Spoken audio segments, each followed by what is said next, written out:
অপরাধীদের জন্য রাত্রে খোলা, ধর্ষকদের জন্য সারা বাংলায় ছাড় আছে, আর মেয়েদের জন্য বাংলাতে ছাড় নেই। এবং মুখ্যমন্ত্রী সেনাবাহিনীর সম্মান নেই, সিআইএসএফ জওয়ানদের সম্মান নেই, বিরোধী পক্ষের সম্মান নেই এবং তাদের কোনো নিরাপত্তা নেই।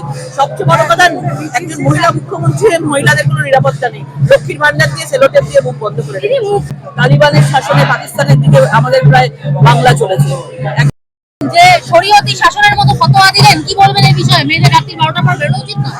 তাহলে মুখ্যমন্ত্রী নিজেও তো মহিলা, তাহলে মুখ্যমন্ত্রী নিজে কি করবে? তাহলে সকালে একজন মুখ্যমন্ত্রী, রাত্রি 8টার পরে অন্য মুখ্যমন্ত্রী নিশ্চয়ই তৈরি হবে আমার বাংলায়, আশা করি। কারণ তালিবানের শাসনে পাকিস্তানের দিকে আমাদের প্রায় বাংলা চলেছে।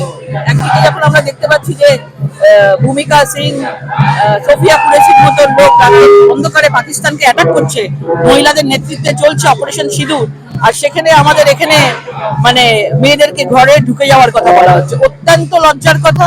এবং আগামী দিনে কি হতে চলেছে তৃণমূল সরকারের আমলে মেয়েদের অবস্থা, সেটা আপনারাই বুঝে নেবেন। মুখ্যমন্ত্রীর এই বক্তব্য, যারা অপরাধী তাদের কি ফ্রি হ্যান্ড দেওয়া নয় কি? একদম, অপরাধীদের জন্য রাত্রে খোলা, ধর্ষকদের জন্য সারা বাংলায় ছাড় আছে, আর মেয়েদের জন্য বাংলাতে ছাড় নেই। এবং একটা লোকসভা লাখ লাখ ভোট মানুষ দিয়েছে তাকে ভরসা করে, আজকে তৃণমূলের বাহিনী ছাড়ছে না, মুখ রক্তাক্ত করে দিচ্ছে, আদিবাসীদেরকে রক্তাক্ত করছে, আদিবাসী সমাজকে রক্তাক্ত করছে, তাদের জমি জল জঙ্গল সবকিছু তারা কেটে নিচ্ছে। দেখতে পাচ্ছেন উত্তরবঙ্গের অবস্থা।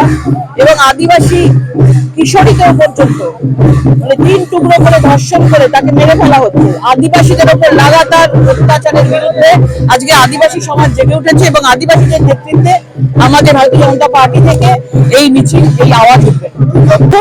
তদন্ত সিআইডি যেদিকে নিয়ে যাচ্ছে, কদিন বাদে বলবে এটা কোনো ধর্ষণ না, লাভ হয়ে যাচ্ছিল। এটা মোটামুটি 15 বছরের ওনাদের যে যেভাবে এরা চালায় নিজেদেরকে মিথ্যা কথা বলে, একদিন মেয়েরা বাইরে রাত্রিবেলা বাইরে বেরোবে না, 8টার পর বাইরে বেরোবে না, এই কেউ লাভ অ্যাফেয়ার ছিল, পার্কশিট কাণ্ডতেও বলেছিল যে টাইম ছিল। এই ধরনের মুখ্যমন্ত্রীর মুখে এই ধরনের কথা থাকবে। তো আগামী দিন আমরা এটা শোনার জন্য রেডি হচ্ছি, কবে উনি বলবেন, একটু দেরি করছেন।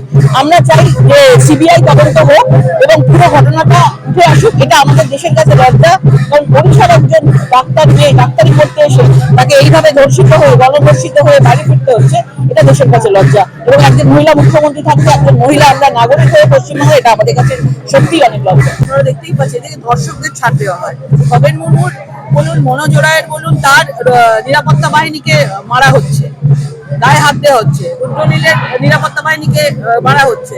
মানে দর্শকদেরকে সুন্দর করে প্রোটেকশন দেওয়া হয়, তাদেরকে এসি ঘরে রেখে তাদেরকে গ্রেপ্তার করে এখন রেখে দেওয়া হচ্ছে, 10 দিন 15 দিন পর দেখবেন ছেড়ে দেওয়া হয়েছে, যেমন ভাবে কসবাকাণ্ডে ছেড়ে দেওয়া হয়েছে। এই ঘটনা দিয়ে কি একটা বার্তা দেওয়া হলো না যে কোন রকম ভাবেই কোন সিআইএস এর জওয়ান হোক বা কেন্দ্রীয় যেই হোক না কেন, সেনাবাহিনীর সম্মান নেই, সিআইএসএফ জওয়ানদের সম্মান নেই, বিরোধী পক্ষের সম্মান নেই এবং তাদের কোনো নিরাপত্তা নেই।